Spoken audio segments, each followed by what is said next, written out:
Fala pessoal, beleza? André Bona aqui do Blog Valor em mais um vídeo aqui no canal, que fala de finanças e investimentos para adultos, beleza? Estamos produzindo a série aqui direto com a Eleven Financial, que é nosso parceiro de conteúdo já desde o início da empresa, né? Então já tem mais de 3 anos que a Eleven completou no mês passado, em agosto. E nós estamos fazendo em setembro uma série aí de 5 vídeos falando sobre ações e fundos imobiliários. Hoje é o terceiro vídeo que eu estou fazendo aqui com o Raul para a gente fechar esses conceitos iniciais de fundos imobiliários, beleza? Beleza, Raul? Beleza. Então vamos lá. Cara, eu queria saber o seguinte, o investidor entendeu o que é fundo imobiliário no nosso primeiro vídeo, 2 vídeos atrás, ele viu os tipos de fundos imobiliários e ele partiu para uma escolha de fundo imobiliário.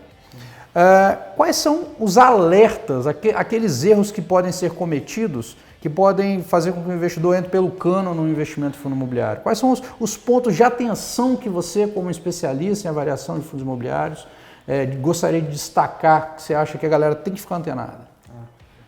Tem alguns destaques, né? Por exemplo, a gestão pode não ser ativa, ser muito passiva, e aí aquele imóvel, né, que poderia ter um potencial muito grande de ocupação, de ficar sempre ocupado com revisionais acima da inflação e valorizar o capital do investidor, ser muito passivo e esquecer aquele imóvel, simplesmente largar para lá. Outro risco seria aquele imóvel, por algum acaso, por alguma coisa, por algum momento de mercado, tá com uma vacância muito alta e não pagar aluguel. Não pagar aluguel. Não pagar aluguel. Isso de repente é um negócio, pode acontecer. Não, isso pode acontecer, verdade. Pode acontecer. Eu estou me lembrando aqui de alguns casos aqui. De acontecer de alguns. Tô lembrando. De alguns fundos que estavam lá, quando lançou com uma taxa de ocupação super alta, pagavam um aluguel bacana, acima do CDI, acima de qualquer investimento em imóvel que você poderia fazer, e aí começa a sair gente, começa a sair locatário, e aquele imóvel fica praticamente vazio, que mal paga as contas do próprio fundo, né? Entendi. Então não sobra lucro para distribuir. E normalmente isso é uma gestão ruim do imóvel mesmo, né? Ou pode ser a gestão ruim, ou pode ser de repente uma área, uma região que de repente ia ser promissora e não vingou. Exatamente, pode ser também. Alguma área que naquele momento achava que poderia ser promissora, que poderia ter uma valorização, de adensamento populacional, e não aconteceu. Então, esse é um risco que aí a gente volta naquele primeiro ponto, né, que tem que analisar e olhar bem o imóvel que você está comprando. Perfeito. Então já falamos de vacância, de gestão. Esse risco pertinente ao mercado imobiliário mesmo. O cara tem que...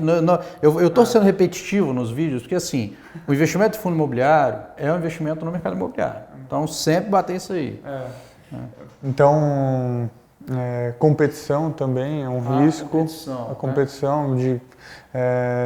tinha um imóvel só ali, um único shopping, e aí nasce um shopping 1 quilômetro para frente. Isso aí é um risco daquele shopping perder clientela, então dividir o fluxo. Então são riscos mercadológicos, né, também que o fundo imobiliário pode correr. Nesse caso que você está mencionando de shopping, por exemplo, também é um risco a própria redução da atividade econômica, crise, aí os negócios diminuem, a galera consome menos. Né? Nesse tipo de coisa acaba impactando também. A economia real impacta diretamente na... É aquela coisa, né? Que, igual de empresa, né? Que você não compra o ticker, né? Você compra um negócio. Um negócio. O que gera fluxo no negócio? Aí é renda, consumo. Então, o fundo imobiliário ele pode ter competição que diminui o fluxo. Perfeito. Né? Aquele negócio imobiliário perde atratividade. Perde atratividade. Perfeito. Ou às vezes ele fica obsoleto, pode ser um shopping que vai ficando obsoleto, não é mais o da moda, esse shopping era bacana, agora não é mais, o pessoal vai saindo de lá indo para o outro, lojista, né? A galera para de ir. Um outro risco também, que aí é muito importante mencionar, aqueles contratos atípicos de longuíssimo prazo, chegar no final, ele não renovar. Ele ir para um... Geralmente é galpão logístico que tem esses contatos, esses contratos de longuíssimo prazo, e aí surge um outro galpão do lado, mais moderno, muito melhor, assim, com uma instalação que atende também às necessidades daquele lojista, e ele migrar para aquela estrutura que é mais adequada, mais moderna, né, mais eficiente. Perfeito. Então, nesses contratos de longo prazo também tem que ter um ponto de atenção. Claro que localização desses imóveis... Então você está falando assim, nesse caso do galpão logístico, você deu esse exemplo, então o cara, o investidor olhar quais são os prazos vigentes desses contratos atualmente na carteira do fundo. Quais são os contratos e o risco desse locatário sair do lugar e ir para um vizinho, se tiver um vizinho, né? Porque às vezes... ou simplesmente sair dali porque não está mais atendendo, não vingou. Tem alguns exemplos aí no mercado, tá? Que isso aconteceu. Me diz uma coisa, tem alguns fundos imobiliários que eles são lançados e normalmente ele tem um prazo com a renda garantida. Né? Isso é um ponto de atenção? Isso é um ponto de atenção e é claro que depende. Hoje em dia isso não acontece mais com tanta frequência. Dessas últimas emissões que saíram, né, nenhuma saiu com renda mínima garantida, mas isso aconteceu muito em 2012, 2013.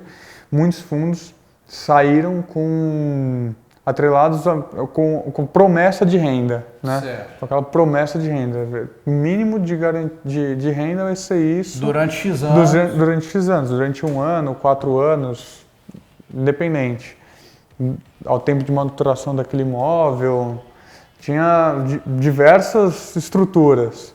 E que em alguns momentos chegou no final da renda mínima, outros ainda não chegaram, né? Estão tendo a renda mínima garantida ainda, chegaram no final da renda e a renda real daquele imóvel era muito menor, e aí a cota despencou. Né? Você acabou desvalorizando seu capital, por mais que você tivesse uma renda interessante nesse período que ficou com renda mínima garantida.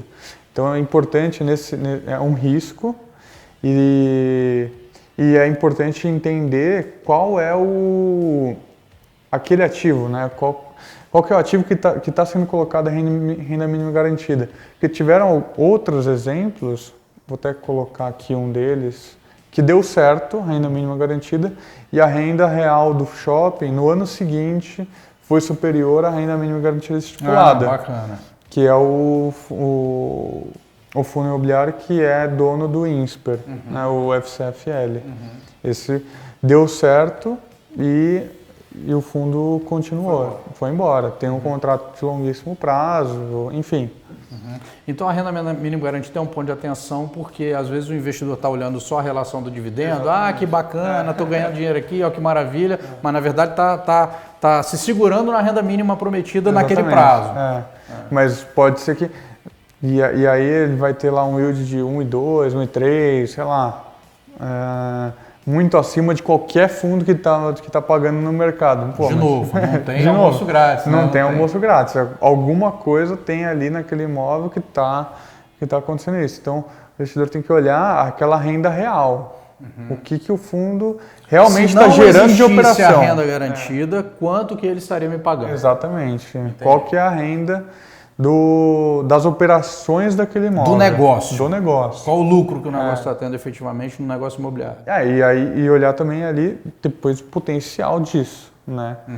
Olhou o passado, entendeu que aquele, na verdade, está pela metade a renda mínima garantida, a renda real está metade da garantida.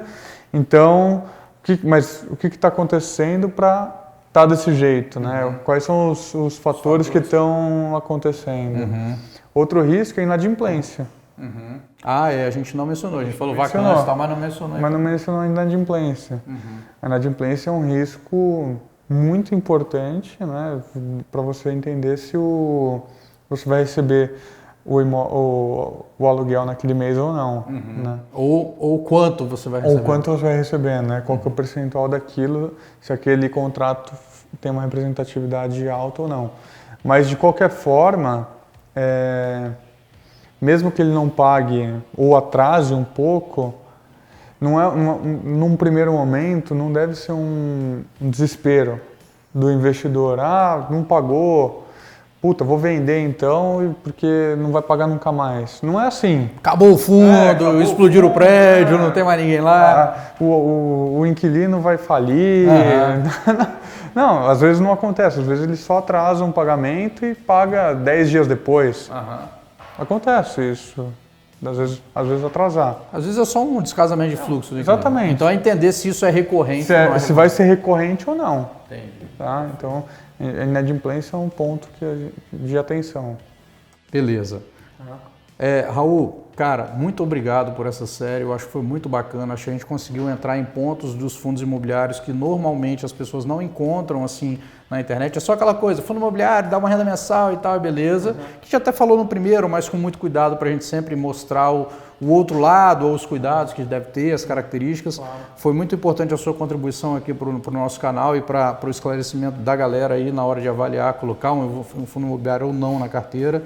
Agradeço muito, agradeço também, claro, como sempre, a Eleve é meu parceiro há mais de 3 anos aí na produção de conteúdo, beleza? Tá bom. Cara, obrigado, muito André. Obrigado pela presença. Galera, e você que está aí, no próximo vídeo nós temos o Dato aqui com a gente, nós vamos falar de ações, perfeito? Então é o seguinte, se você quiser saber qual a empresa de análise que eu utilizo para me auxiliar na minha tomada de decisão de investimento em ações e fundos imobiliários, tem o link aqui na descrição, é só você clicar lá que eu já vou te falar, beleza? Então é isso, um grande abraço e até o próximo vídeo. Tchau, tchau.